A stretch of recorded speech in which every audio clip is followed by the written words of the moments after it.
Anthony Slater here in downtown Denver. You can see the board flashing behind me. They're setting up a concert in front of me. But a couple hours ago, the Thunder just kind of rolled past the Nuggets team that's really can't wait for the offseason to get here. It's about a week away for them. 124-102 was the final tonight. The Thunder had 107 points through 3 quarters, I believe. And the story really is Russell Westbrook. You know, he got a 17th triple-double this season, ties him with Magic Johnson for the most in the last 30 years in the NBA. It's a historic season. If there's no Steph Curry and what the Warriors are doing, Russell Westbrook probably going to win MVP. But, you know, because of that, he won't. But anyways, I mean, this is just some historic stuff he's doing. And he did it tonight efficiently in 26 minutes. And he only took 9 shots.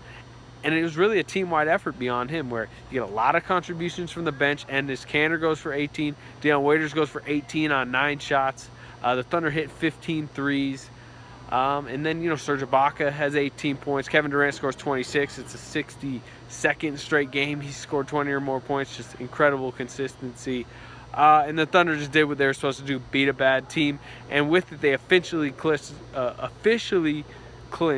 the 3rd seed in the West. So they will play the 6th seed. They just don't know who that's going to be yet. Tomorrow night, they're in Portland. May rest some people considering that they've clinched and it's a back-to-back. We'll see. But anyways, here's Billy Donovan, Mike Malone, Russell Westbrook, and Anthony Morrow postgame. Well, you know, I didn't think we started off the game all that well, and I'm not so sure with the altitude. The last time we came in, we started out particularly well. But, you know, we kind of got our legs back under us. I thought we got really good contributions off the bench there in that second quarter from Anthony Morrow and Deion Waiters. You know, we played pretty well in that second quarter and got up by 18 or 17, and we kind of regrouped pretty quickly in the third quarter, you know, to really push the lead out, I think, to 30. So, you know, it was a game where it was good bouncing back after the Houston game. We're playing on the road. I thought we got some contributions from our bench. I thought Ennis, you know, played well. He's under the weather, you know, shoot around today and played under the weather. So, you know, give him credit for the way he responded and helped out. And, you know, again, I thought we had really good ball movement on offense. I thought we were really unselfish. Certainly in every game there's going to be plays that we can get better from. But, you know, overall, I thought we did some really positive things. 17 triple-doubles for Russ. Ties Magic Johnson for the most in almost 30 years. On nights when he's playing like this, how much does it help and affect the team? Well, he just does. You know, I think that the one thing for us, which was good, I think he was a little bit upset and bothered, you know, with the turnovers in the first half, but played the whole second half without a turnover. He did a lot of really, really positive things, and I've always said this, you know, he's one of those rare guys that can dominate a game without ever taking a shot. And I think if you look at him tonight, you know, he didn't take a lot of shots. The only thing, he only took 9 shots or so. But he distributed, he rebounded, he did a lot of different things. He pushed the tempo. He created a lot of scoring opportunities for our team. Kyle continues to struggle with his shot and fouling. And then Anthony, you know, as you mentioned, came and hit 3 threes. Moving forward, do you have to kind of look at that and potentially, you know, play Anthony over Kyle? I don't look at it that way because the one thing that Kyle does have is he has length, he has size, and he's a very good defender. I think to your point, he's probably fouled a little bit too much. I still feel like coming out of the back injury, I still think he's trying to find his rhythm and find his way a little bit. I still think offensively, although he hasn't shot the ball well, he's good enough to drive that ball and extra pass it, move it, create shots for other guys. But I wouldn't say coming down the stretch here right now that it's at a point where Anthony is now going to be instead of Kyle. I think one thing I feel good about, at least at this point in time, in terms of different lineups, is we really, and I think, have been fortunate enough to keep everybody engaged, and everybody's valuable, everybody's important, and going into, you know, the playoffs, you're going to need different guys. You know, I think the last thing you want to have happen is someone that's not been engaged for 2 months, and now all of a sudden you need him, and he's in no place. We've been able to play a lot of different lineups, and I don't want to ever rule out Kyle being a contributing factor to going forward. With the game tomorrow night, how beneficial was it to rest some of your starters there in the fourth quarter? Oh, it always helps. You know, I think anytime you can get, you know, we started the fourth with Kevin, but we got him off pretty quickly.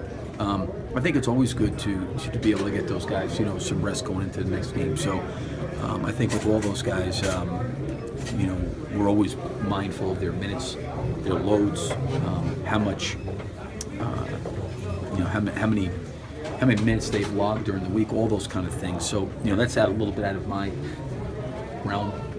I get it broken down to me in layman's terms, so it makes sense to me. But they'll evaluate that tonight after the game. But certainly on the paper, the minutes were pretty well distributed. Great, it's great. It's a great honor, man. Whenever you mention in the Ascendant with Magic, it's always great. Something you never take for granted. My teammates do a great job of making it easy for me to kind of go out and play my game and do what I need to do to help us win. Billy mentioned that you're trying to be efficient with how you get those triple doubles. What were you looking for tonight, especially in that second and third Just read and quarter? react, man. I think when I'm able to rebound the basketball, it's better for our team and pushes the break easier. And then passing guys do a good job of making shot spacing. I create a lot of attention on the offensive end, and my job is to be able to find guys where I can score the basketball. How did this offense get better as the game went on? 15 assists in that third quarter, and you only had 3 turnovers in the whole second half. Yeah, turnovers the first half was my fault. Throwing the ball away too much. The second half made a conscious effort to not turn it over. I don't think I turned over the second half, but I thought we did a great job of taking care of the basketball and getting shots up. Out rebounded them by 17 tonight. I mean, it's something you guys continue to do all season. How important is that factor? It's key. I mean, I think we may lead the league in offensive rebound as a group, and I think we have a lot of guys that creates problems defensively and on offensive glass. And tonight was one of those nights where we got to lose balls and got out on the break. What did you see from the bench tonight? How great were they? They were great, man. Did a great job coming in, playing with great balance, helped us out. It was a tough game to play in, but came out with a good mindset. Do you know games you're going to have a nice rhythm for three? I mean, you came in today, haven't played a ton in a while, and just hit, I think, three straight threes. I don't know, man. I just keep playing. What's up, partner? Okay. No, I don't know, man. It's just about staying ready, taking advantage of every opportunity, getting in the gym, staying in the gym, just continuing to work, man. So I'm just blessed to be out there. Thank God for the opportunity. My teammates found me, and I just want to be able to space the floor, play solid defensively, and make shots. Does playing time key into your rhythm at times, as far as like, if let's say you were playing 20 minutes every night? Yeah, I mean, that's anybody. You get into a consistent rhythm, and you get into a consistent role. Obviously, your play will be more consistent. But it's not something that I look at. I try not to focus on it. I just try to get in when I get in and try to help the team win any way I can.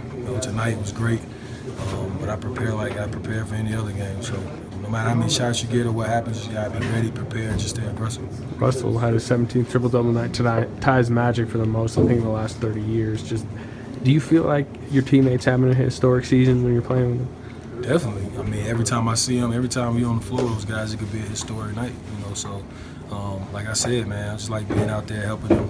Whatever I can do, spacing the floor. He gets a lot of opportunities. He's already, probably the most athletic guy in the NBA, so he can do pretty much whatever he wants on the court. So my job on the bench is and a lot of other guys just try to make his job easier. So I feel like we're doing a good job of it. And I hope he breaks the record, man. I hope he continues to keep going. I tell him every day.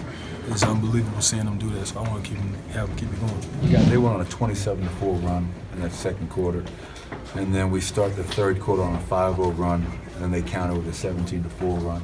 So if you combine that run in the second and third, it's a 44-8 OKC advantage, and that's a scary team. That they have one of the highest octane offenses in the NBA, and we saw that tonight. They were well on their way to scoring 140 prior to that fourth quarter where they only scored 17, but